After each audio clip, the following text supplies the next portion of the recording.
안녕하십니까. ESUP입니다. 이번 강좌는 직무수행계획서 작성법 강좌로 차별화 디테일 전략에 관련된 강의를 진행을 하려고 합니다. 저번 강좌하고 연계된 거라서 챕터 4를 보시고 이번 강좌를 보셔야지만이 그 연결고리가 됩니다. 저번 강좌를 좀 이해를 하고 이 강좌를 보시면 훨씬 좋다라는 말씀을 드리면서 강의를 진행을 하려고 합니다. 제가 저번 시간에 회계 업무 관련된 예제로 가지고 설명을 드렸어요. 이제 이번 시간에도 회계 관련된 예제를 계속 설명을 할 겁니다. 기존 회사에서 회계 업무를 했고 지원하려고 하는 회사도 회계 관련된 업무예요. 공공기관 또는 기업이 될 수 있겠죠. 이직하는 회사. 자, 그래서 홍길동이라는 사람이 있고 이 사람이 기존에 저번 시간에 했던 겁니다. 4군데에서 일을 했어요. 한 군데는 장부를 사용하는 곳, 두 번째는 툴 또는 엑셀 뭐 이런 것들을 사용하는 회사, 세 번째는 시스템이 자체적으로 구축되어 있는 회사, 네 번째는 회계 업체에다가 아웃소싱하는 회사, 이렇게 4군데에서 이런 경력을 쌓았습니다. 그런데 이 경력을 어떻게 어필을 하냐, 차별화 전략을 어떻게 가져가냐, 그거에 관련된 얘기를 했잖아요. 그래서 이번 시간에는 뭘 할 거냐면은 이 각각의 장단점이 제가 있다고 저번에 설명을 드렸잖아요. 근데 회사에서 이 각각의 장단점을 원하는 회사들이 있어요. 그러니까 장부를 원하는 회사, 툴을 원하는 회사, 시스템을 원하는 회사, 그리고 아웃소싱을 원하는 회사가 있어요. 각각 달라요. 회사마다. 뭐 자본, 여건, 환경 뭐 이런 거에 따라서 회계 관리를 어떻게 하는지가 다르거든요. 공공기관도 마찬가지예요. 그래서 그 각각의 특징에 맞게끔 내가 전략적으로 어떻게 직무수행계획서 또는 이력서, 자기소개서를 작성하냐, 그 관점에서 설명을 드릴 건데, 회사에 구축되어 있는 회계관리 시스템이 어떻게 되어 있는지, 회계관리를 어떻게 하는지, 업무 프로세스는 어떻게 되는지, 그거에 따라서 이 내용이 달라지거든요. 뭐 예를 들어서 회사에는 툴로 관리를 해요. 그런데 지원자는 시스템밖에 사용을 안 했어. 그럼 회사에서 요구하는 직원의 역량은 툴이에요. 툴을 기반으로 해서 회계관리를 할 수 있는 지원자, 이게 필요하거든요. 그러니까 그거에 맞게끔 전략적으로 취업 서류를 작성을 하자, 이 취지에서 설명을 드리는 거거든요. 그래서 중요한 게 뭐냐면 이직하는 회사의 회계 업무 환경을 먼저 분석하는 게 중요합니다. 내가 이런 거를 막 잘하니까 이거를 어필하기보다는 그 회사에 가장 적합한 역량을 어필하는 게 가장 좋겠죠. 그래야 합격률도 높을 거고.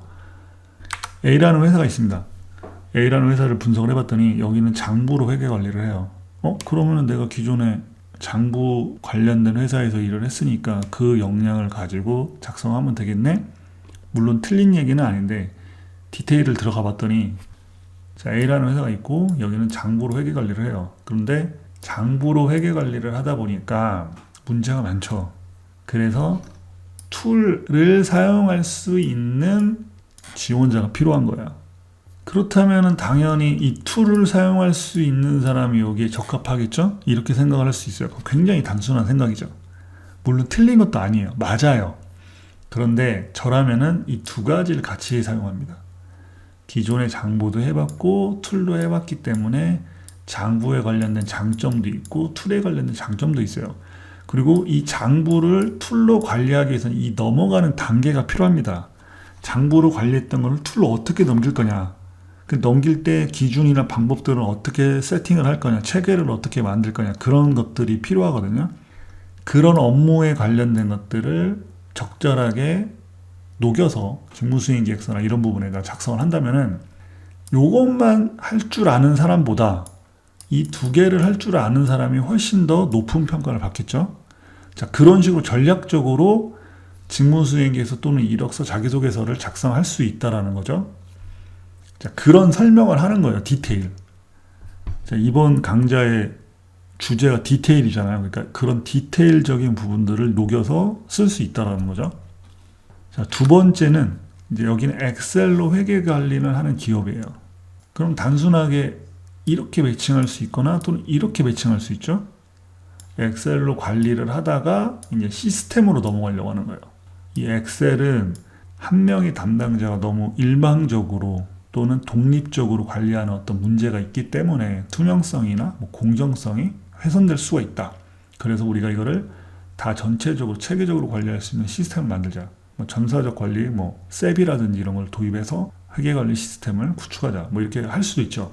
그렇다면은 이 두 가지 관점에서 직무수행 계획서를 쓸 수도 있고, 또는 이 엑셀로 관리하는 회계관리 기업에서 엑셀을 사용을 하다 보니까 데이터가 훼손되거나 데이터 백업이 잘 안 될 경우에는 어떤 문제가 있더라. 또는 이제 이걸 보고를 할 때 이런 장부 형태로 보고도 하고 관리도 하면 좋겠다. 그래서 이 장부를 또 원할 수도 있거든요, 회사에서. 또는 툴로 관리를 하는데 우리는 도저히 이 시스템을 도입할 수 있는 자금 또는 여력이 안 돼요. 공공기관이라고 하더라도 이거를 관리가 잘 안 돼. 시스템이 문제가 있거나 오류가 있어. 그래서 이중 관리를 할 수 있거든요. 일단 처음엔 엑셀로 관리를 하고 그걸 업로드해서 이제 그렇게 이중 관리를 하는 경우에는 이 세 가지를 다 녹여서 쓸 수도 있죠. 그런데 이 부분을 좀 강화를 해야죠. 이 회사가 어떤 인재를 요구하는지 정확하게 파악을 할 수는 없어요. 그 면접에서 담당자들이 질문하는 내용을 가지고 캐치를 할 수가 있습니다.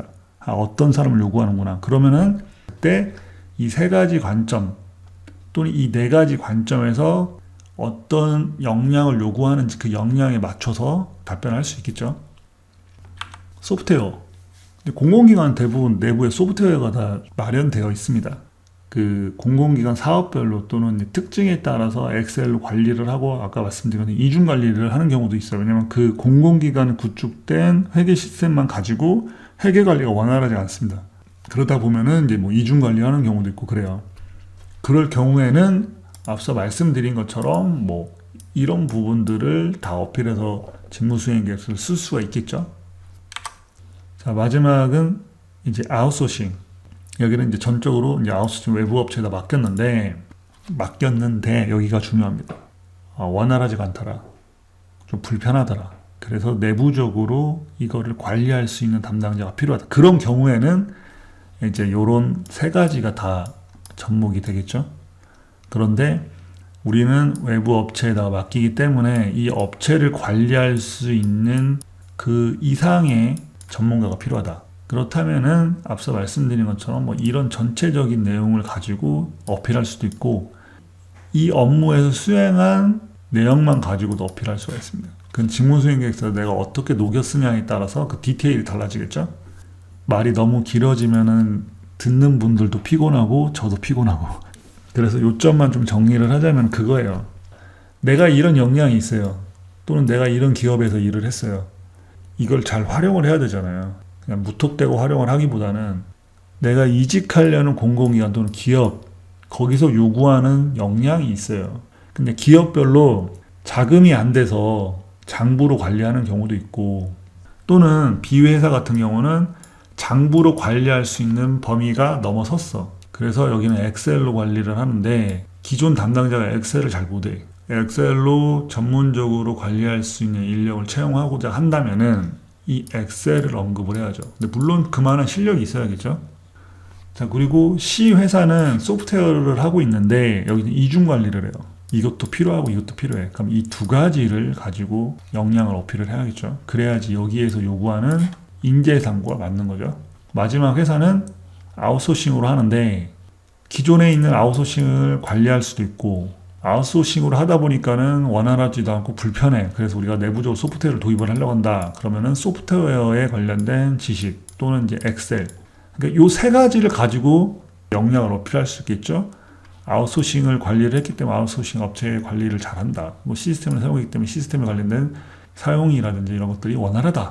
뭐 이런 부분도 어필할 수 있고 그리고 이제 툴로 관리를 했기 때문에 개발해서 또는 회사에 적합하게 테일러링, 조정 뭐 이런 부분들을 어필할 수가 있겠죠.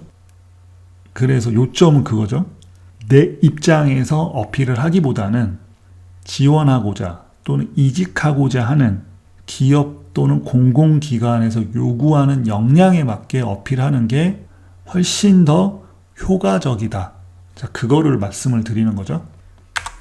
자, 이번 강좌는 여기까지 하도록 하겠습니다. 그리고 제가 블로그를 운영하는데 여기에 보면 훨씬 더 많은 자료들이 있어요. 물론 유튜브에도 있지만 블로그에도 훨씬 많고 그리고 컨설팅 문의는 블로그에 가면은 제 연락처가 있습니다. 이 유튜브 하단에도 제가 안내를 해드릴 거예요. 그래서 보시고 뭐 필요하신 분들은 연락 주시면 되겠습니다. 여기까지 하고 마무리하도록 하겠습니다.